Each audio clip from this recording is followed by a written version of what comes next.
Welcome back again. Friends, you know that in last video lecture we started learning modal auxiliaries.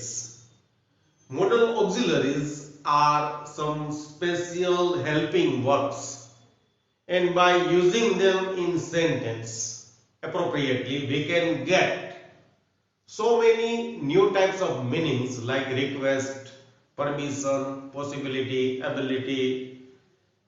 ખરેખર model ઓક્સિલરીઝ છે એ ખૂબ ઉપયોગી સહાયકારક ક્રિયાપદો છે અને અંગ્રેજી સારી રીતે શીખવા માટે, બોલવા માટે, લખવા માટે મોડલ ઓક્સિલરીઝ છે એનું જ્ઞાન તમારી પાસે હોવું જોઈએ.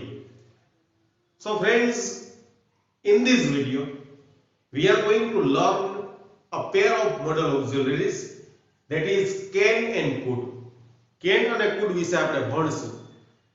અતિશય સામાન્ય, સૌથી વધુ વપરાતા અને ખૂબ સરળ એવા આ બે મોડલ ઓક્સિલરીઝ છે. તો ચાલો આપણે મોડલ ઓક્સિલરીઝ છે એનો અભ્યાસ શરૂ કરીએ. કેન, સૌપ્રથમ આપણે ભણશું કેન. કેન ગુજરાતીમાં શક શબ્દ આવે, શકવું, એના માટે થઈ અને કેન વપરાય છે. કેનના ઘણા બધા ડિફરન્ટ યુઝિસ છે અને કેનને વાક્યની અંદર યોગ્ય રીતે ઉપયોગ કરવાથી આપણે ઘણા બધા જુદા જુદા પ્રકારના ભાવાર્થ છે મેળવી શકીએ છીએ. સૌથી પહેલો અને સૌથી સામાન્ય જેનો ઉપયોગ છે, the most common use of can is to show possibility or ability. સૌથી મહત્વનો ઉપયોગ છે એ છે પોસિબિલિટી દેખાડવા માટે, એબિલિટી દેખાડવા માટે અથવા તો પોસિબિલિટી દેખાડવા માટે.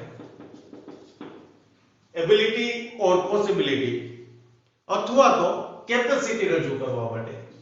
કેપેસિટી, કોઈ વ્યક્તિ છે એ કોઈ ક્રિયા કરી શકે છે અથવા તો કરી નથી શકતો એવી વાત રજૂ કરવી હોય તો એના માટે આપણે વાક્યની અંદર can છે એનો પ્રયોગ કરીએ છીએ.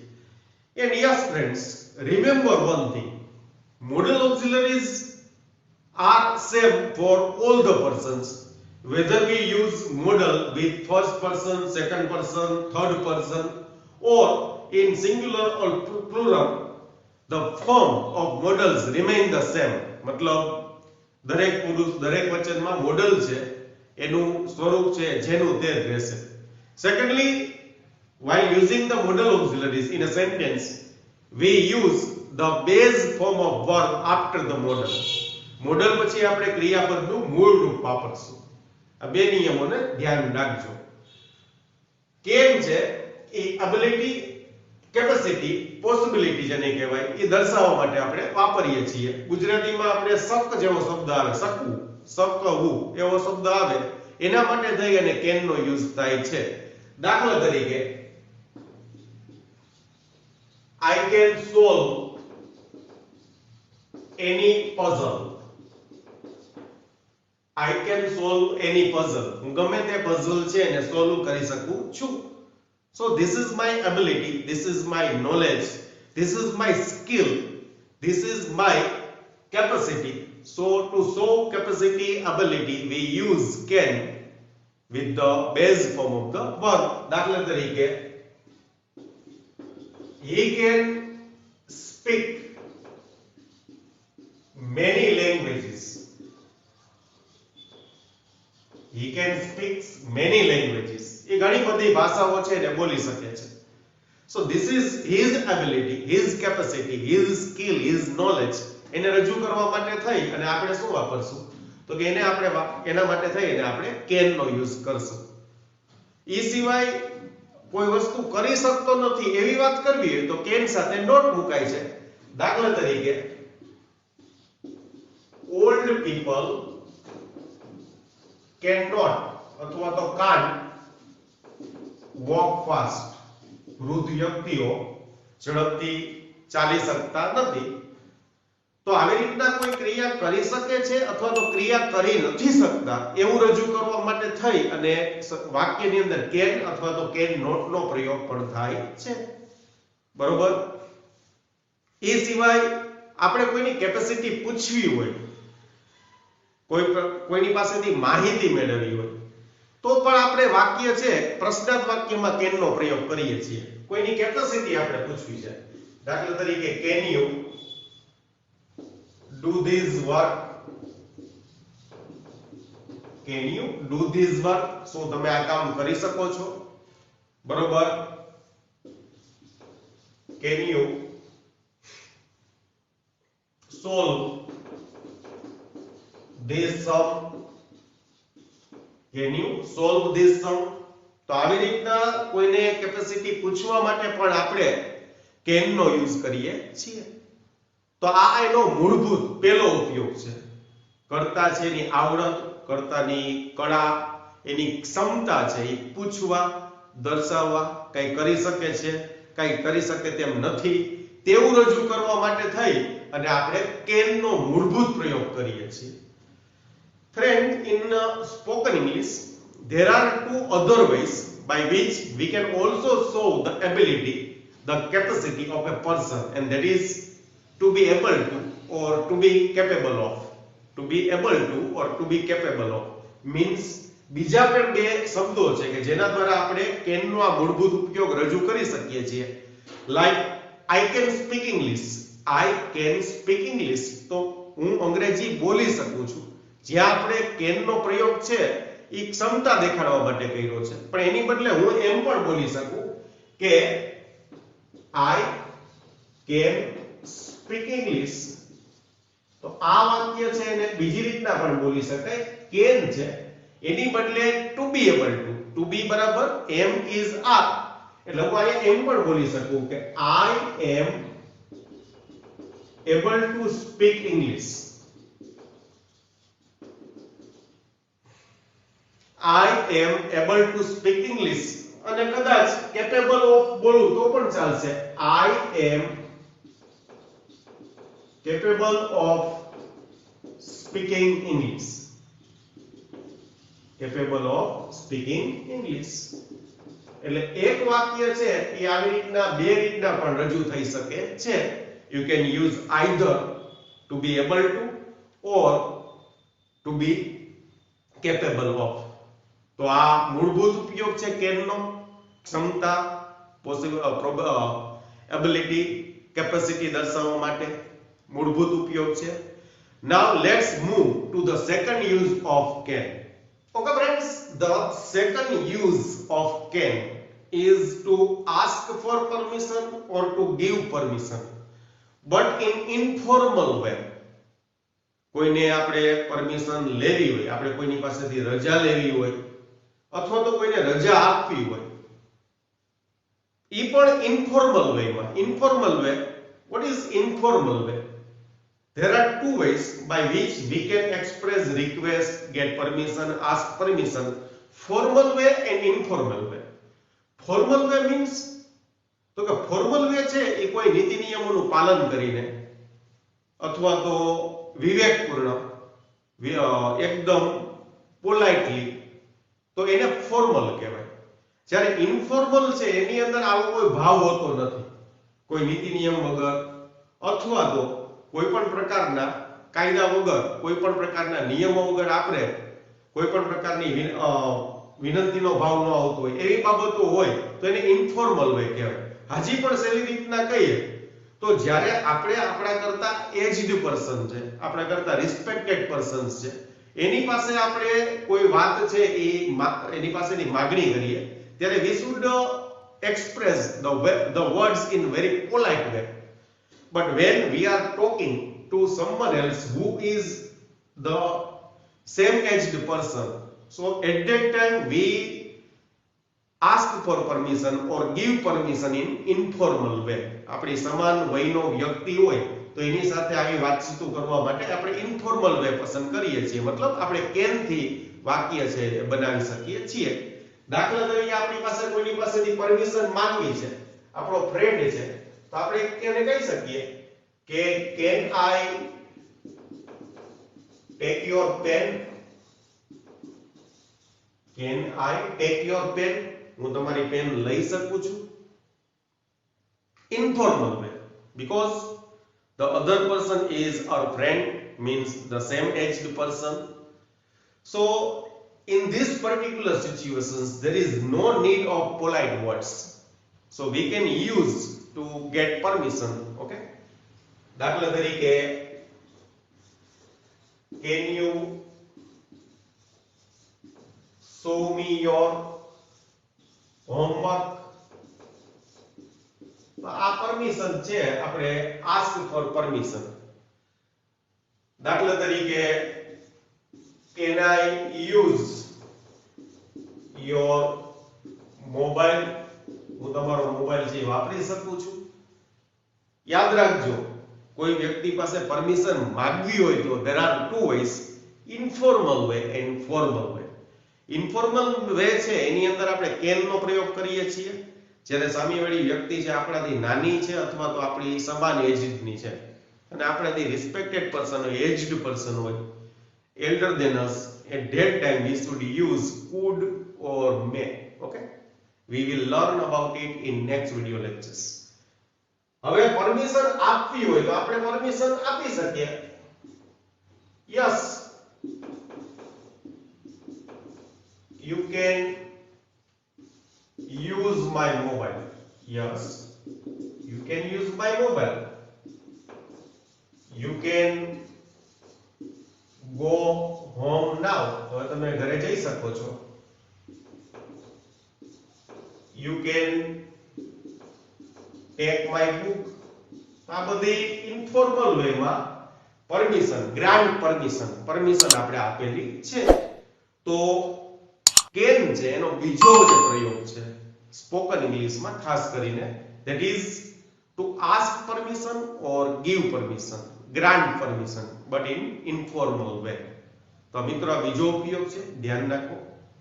મગજમાં મોડલ ઓક્સિલરીઝ ના યુઝિસ છે ને ઉતારો. મોડલ ઓક્સિલરીઝ છે એ ખરેખર અંગ્રેજીનો એક ઇનએવિટેબલ પાર્ટ છે. તમારી પાસે મોડલ ઓક્સિલરીઝ નું નોલેજ હોવું જોશે. And secondly, you should be able to use an appropriate modal auxiliaries while speaking. And if you are able to use an appropriate modal while speaking, it will create immense impression on the listener. And you can also express your thoughts in a very perfect way. And if you do not know the uses of modal auxiliaries, so you can't express your words, your presentation, your thoughts, your ideas in the same way as you want to express. So please try to understand, try to learn the uses of modal auxiliaries. They are really useful, particularly to make your communication skill very strengthened. Okay, now let's move to the third use of can. Okay friends, the third use of can is to show possibility, શક્યતા રજૂ કરવા માટે. Friends, there are so many models, number of models auxiliaries which can be used to show possibilities, and there are degrees of possibilities. Degrees of possibilities means possibilities હોય, શક્યતા હોય એના પ્રકાર હોય, એના કક્ષા હોય. વૈચારિક શક્યતા, ઓછી શક્યતા, થોડીક વધારે પ્રબળ શક્યતા, અતિ પ્રબળ શક્યતા, એવા પ્રકાર હોય છે. અને એ પ્રમાણે શક્યતાઓ છે એને રજૂ કરવા માટે we use different model auxiliaries according to the degree of that possibilities. So here we can use can to show the possibility in the sentence, but here we just show the possibilities that can be possible or not. કોઈ ચોક્કસ શક્યતા નથી, પણ એક માત્ર વૈચારિક શક્યતાઓ છે કે ભાઈ આવું થઈ શકે, એવી વાત આપણે કરવી હોય તો એના માટે થઈ અને આપણે can વાપરશું. યાદ રાખજો, શક્યતાઓ છે એની ઘણી બધી કક્ષાઓ હોય. શક્યતાઓ છે ધીમે ધીમે ધીમે પ્રબળતા તરફ જતી હોય, અને જેમ શક્યતા પ્રબળતા તરફ જાય એમ મોડલ ઓક્ઝિલરીઝ છે એના જે યુઝિસ છે એના ફેરફાર થતા જાય. કેન ઉપરથી કુડ, મે, માઇટ, મસ્ટ, એમ ઉપરની તરફ શક્યતા જતી જાય, મોડલ ઓક્ઝિલરીઝ છે બદલાતા જાય. તો અહીંયા આપણે એક સિમ્પલ શક્યતા રજૂ કરવી છે કે ભાઈ આવું થઈ શકે. તો એના માટે થઈ અને આપણે કેન નો પ્રયોગ કરીએ છીએ. દાખલા તરીકે આપણે ન કહીએ કે ભાઈ દરેક લોક anybody can make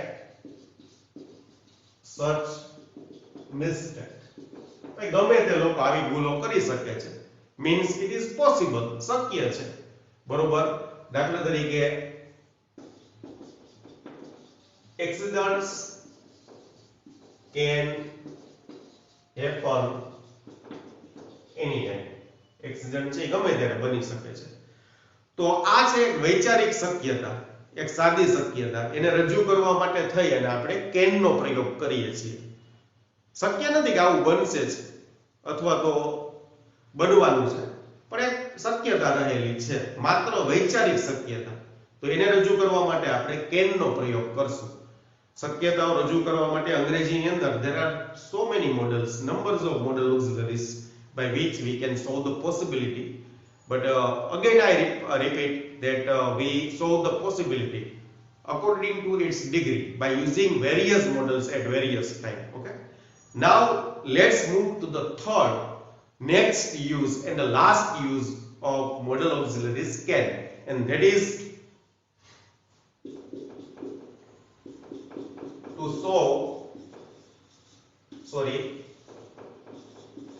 to offer something. To offer something means આપણે કોઈને દરખાસ્ત મૂકવી હોય, આપણે કોઈને કાઈ ઓફર કરવો હોય, તો એના માટે પણ આપણે મોડલ ઓક્ઝિલરીઝ છે કેન એનો યુઝ કરી શકીએ છીએ. દાખલા તરીકે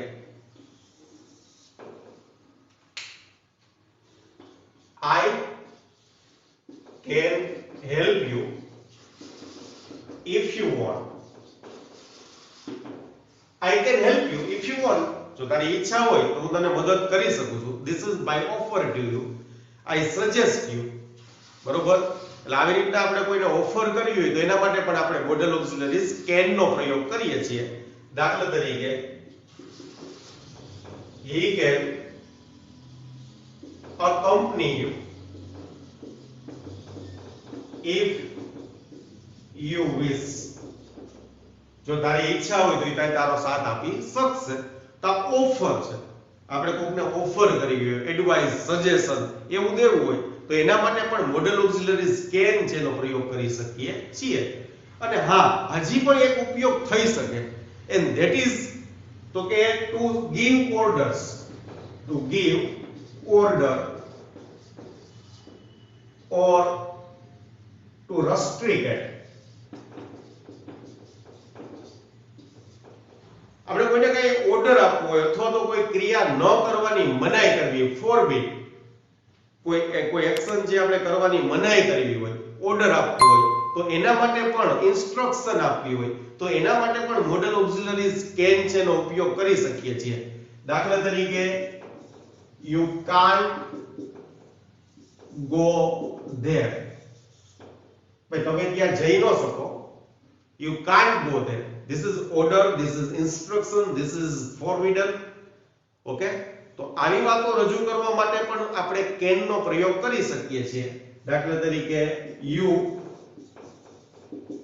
can't park your vehicles here. તમે તમારું વાહન અહીં પાર્ક ન કરી શકો. So this is instruction, this is rule. So to show rule, to give instruction, to give advice, એના માટે થઈ અને આપણે can નો પ્રયોગ કરી શકીએ છીએ. So friends, these are the various uses of can.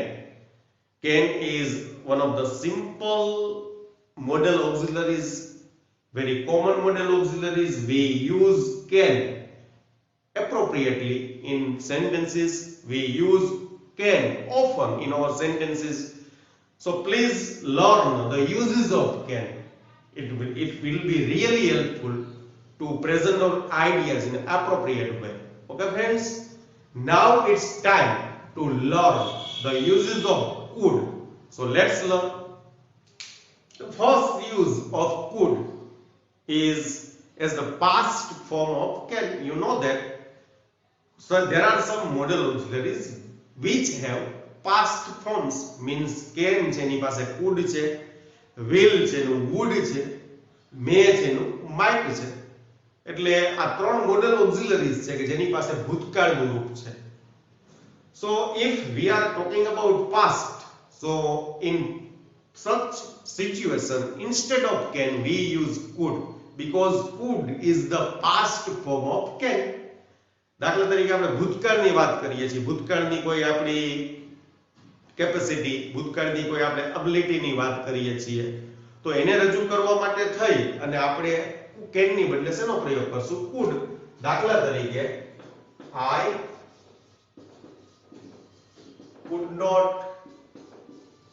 pass the last exam. હું છેલ્લી પરીક્ષા પાસ કરી શક્યો નહીં. ઓકે, દાખલા તરીકે last night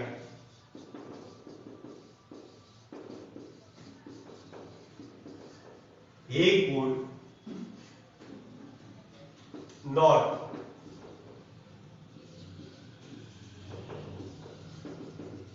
attend the class. Last night he could not attend the class. So here we use could, and could is the past form of can. એટલે જ્યારે વાક્યમાં can નો પ્રયોગ કરીએ ત્યારે વર્તમાનનો ભાવ રજૂ કરે છે. વર્તમાનમાં કઈક વસ્તુ જે પોસિબલ છે, વર્તમાનમાં કોઈ કેપેસિટી છે, વર્તમાનમાં કરતા પછી કોઈ એબિલિટી છે, એને ભૂતકાળમાં રજૂ કરવા માટે આપણે could વાપરવું. દાખલા તરીકે in my youth I could play in any game. હું જ્યારે યુવાન હતો ત્યારે ગમે તે રમતમાં રમી શકું. So this is my past ability, means to show past ability. Past ability. Past ability રજૂ કરવી હોય તો એના માટે આપણે can ની બદલે could નો પ્રયોગ કરી શકીએ છીએ. અને જ્યારે મેં તમને can ભણાવ્યું હતું, so at that time I also showed you the other two ways. Instead of can, you can use to be able to or to be capable of. So here you can also use those two words, like in my youth I was able to. I was able to. Instead of could, you can use I was able to play. I was able to play in any game. And you can also use capable of. I was capable of playing. I was capable of playing in any of the game. So this is the first use of could. We use could as the past form of can. જે વાક્યમાં can નો પ્રયોગ કરવાનો હોય અને વાક્ય છે ભૂતકાળ હોય તો આપણે શું વાપરશું? could નો પ્રયોગ કરશું. Now let's move to the second use, and the second use is to show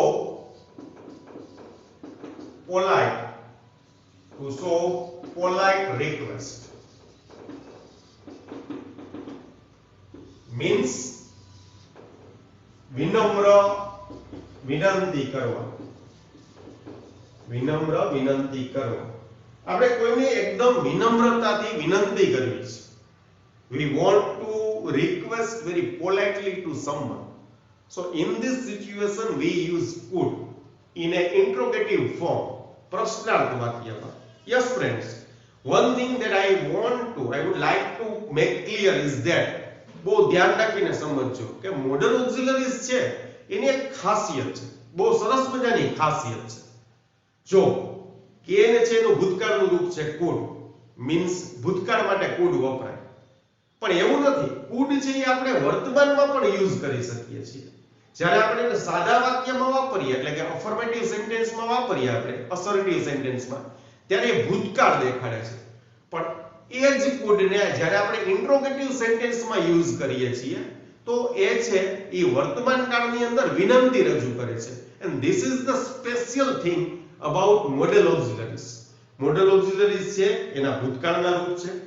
વળી પાછું એ જ ભૂતકાળનું રૂપ આપણે પ્રશ્નાર્થમાં વાપરીએ તો એ વર્તમાન કાળનું રૂપ બની જાય છે અને વર્તમાનની અંદર કોઈ વાત રજૂ કરવી એના માટે એનો યુઝ થાય છે. તો આ ખાસ બાબતને ધ્યાન રાખજો.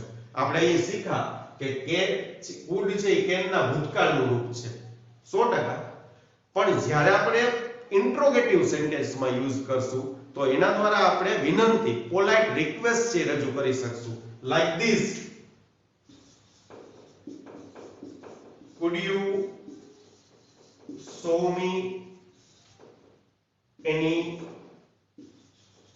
new mobile? Could you show me any new mobile? કોઈને આપણે વિનંતી કરીએ કે નવો મોબાઈલ દેખાડશો તો આ વસ્તુ છે પોલાઇટ રિક્વેસ્ટ છે. તો અહીંયા આપણે વાક્યની શરૂઆત છે કુડ થી કરેલી છે. અહીંયા કુડ છે કોઈ ભૂતકાળ રજૂ નથી કરતો પણ શું રજૂ કરે છે? વિનંતી. આ એક મોડેલ્સની ખાસિયત છે. કુડ ભૂતકાળ હોવા છતાંય ઇન્ટ્રોગેટિવ સેન્ટેન્સમાં યુઝ કરવાથી એ વાક્ય જે છે આખું શું બની જાય છે તો કે વર્તમાન કાળનું બની જાય છે અને એની અંદર રિક્વેસ્ટ રજૂ થાય છે. દાખલા તરીકે could you move a little when you are sitting in a row and you are feeling uncomfortable, so how can you say to someone else to move little? Yes, you can use could with polite request like this, could you please move a little so that I can feel comfort? Okay, તો આપણે આવી રીતના કોઈને politely request કરવી હોય તો એના માટે થઈ અને આપણે could નો પ્રયોગ કરશું. પણ કેવી રીતના? વાક્ય છે ઇન્ટ્રોગેટિવ સેન્ટેન્સ બનશે, પ્રશ્નાર્થ વાક્ય બનશે. અને આ બાબતને ખાસ યાદમાં રાખજો. પાછું રિપીટ કરું છું, ઘણાય મોડલ ઓક્ઝિલરીઝ છે એ ભૂતકાળના રૂપ ધરાવે છે પણ જ્યારે એ જ રૂપ, એ જ ભૂતકાળનું રૂપ મતલબ કુડ છે એને આપણે પ્રશ્નાર્થ વાક્યમાં વાપર્યું તો એ પાછો વર્તમાનનો યુઝ થઈ ગયો. Okay, now let's move to the last use of could. Okay friends, the last use of could is to show past possibility that did not happen or some unfulfilled condition of past. मतलब ભૂતકાળની અપરિપૂર્ણ શક્યતા કે અપૂર્ણ શરત. આપણે એમ ન કહીએ શક્યું હોત, એને ગુજરાતીમાં આપણે કહેવાય શક્યું હોત. શક્યું હોત, શક્યા હોત, શક્યો હોત, એવી બધી વાતો છે એને રજૂ કરવા માટે કુડનો પ્રયોગ થાય છે. આના પહેલાના લેક્ચરની અંદર મેં તમને કીધું હતું કે મોડલ ઓક્ઝિલરીઝ છે એના 3 ફોર્મ હોય છે. Simple modal auxiliaries, continuous form અને perfect modal auxiliaries. Perfect modal auxiliaries મતલબ જે તે મોડલ હોય એની ભેગું હેવ મૂકવાનું અને ક્રિયાપદનું ભૂતકૃદન મૂકવાનું, જેનાથી પૂર્ણ ક્રિયા છે એની અંદર આપણે કોઈ પ્રકારનો ભાવ છે એને આપણે એડ કરી શકીએ છીએ. તો અહીંયા આપણે ભૂતકાળની કોઈ પૂર્ણ ક્રિયાની વાત કરીએ છીએ કે જેની અંદર કોઈ શક્યતા છે પરિપૂર્ણ નહોતી થઈ અથવા તો કોઈ શરત છે અપૂર્ણ રહી હતી, એવી વાત કરવી હોય તો અહીંયા આપણે મોડલ ઓક્ઝિલરીઝ છે એનું પરફેક્ટ ફોર્મ છે એનો યુઝ કરશું. મતલબ આપણે યુઝ કરશું could, એની ભેગું મૂકશું have અને ક્રિયાપદનું આપણે V3 એટલે કે પાસ્ટ પાર્ટિસિપલ મૂકશું. દાખલા તરીકે આપણે એમ ન કહીએ કે ભાઈ he would have won the match but he did not. A match જીતી શક્યો હોત પણ એવું બન્યું નહીં. તો ભૂતકાળની અપરિપૂર્ણ શક્યતા છે, અપરિપૂર્ણ વાત છે. દાખલા તરીકે I would have got the job if I tried. If I had tried, sorry, if I had tried, જો મેં પ્રયત્ન કર્યો હોત તો મને નોકરી મળી શકી હોત, મીન્સ અપરિપૂર્ણ શરત છે. મેં તમને કંડિશનલ ટેન્સ બનાવેલો હતો. આગળના વિડિયોઝ ની અંદર ફાઇન્ડ આઉટ કરજો, મેં કંડિશનલ ટેન્સ બનાવ્યો, બહુ સરસ રીતે બનાવ્યો હતો. એની અંદર આ યુઝ છે ને મેં બહુ ડીપલી સમજાવ્યો છે. તો પ્લીઝ એ વિડિયો છે ને એક વખત વોચ કરી લેજો, જેનાથી તમને આ યુઝ છે એ વધારે સારી રીતે આવડે. દાખલા તરીકે આપણે ઘણી વખત એમ કહીએ if he had informed me, જો એને મને જાણ કરી હોત તો કે I could have helped him. એને મને જાણ કરી હોત તો હું એને મદદ કરી શકી હોત. આપણે કોઈને ન કહીએ તું મુશ્કેલીમાં હતો તો તારે મને જાણ કરવી હતી ને, તો હું તને મદદ કરી શકત. When you were in trouble, if you had informed me, I would have definitely helped you. I would have definitely helped you, but you did not. તે મને જાણ ન કરી. So I could not help you. Could not have helped you. એટલે મેં તને મદદ કરી શક્યો નહીં. એટલે ભૂતકાળની કોઈ અપરિપૂર્ણ શક્યતા છે કે અપૂર્ણ શરત છે, તો એને રજૂ કરવા માટે થઈ પણ આપણે could have નો પ્રયોગ કરીએ છીએ. દાખલા તરીકે India could have won the final, but all the batsmen failed. India could have won the final. India match જીતી શક્યું હોત પણ બધા જ બેટ્સમેન છે ફેલ ગયા, એટલે ઇન્ડિયા મેચ છે જીતી શક્યું નહીં. તો આ ભૂતકાળની અપરિપૂર્ણ શક્યતા કે શરત છે. So friends, this is all about modal auxiliaries can and could. I hope now you can understand the uses of can and could. Please try to remember the uses of modal auxiliaries. Really, modal auxiliaries are the unavoidable parts of English language, and you must have the sound knowledge of modal auxiliaries and ability of using the appropriate modal auxiliaries at appropriate time. By this way, you can speak English very effectively. You can do the communication exactly in the same way as it should be done. So friends, modal auxiliaries છે તમારે શીખવું અનિવાર્ય છે. હું આના પછીના વિડિયોઝની અંદર એક એક મોડલ્સ છે ને બહુ સારી રીતે અને સરળ ભાષામાં શીખડાવીશ. Please watch all the videos regularly. Okay friends, here I complete video, and yes, please share, subscribe and like my video, and also share the videos, YouTube channels, so that I will get encouraged from you, and that will inspire me to make such nice videos, some informative videos for you. Okay friends, with this I take your permission to leave. Please watch all the videos carefully. Thank you very much.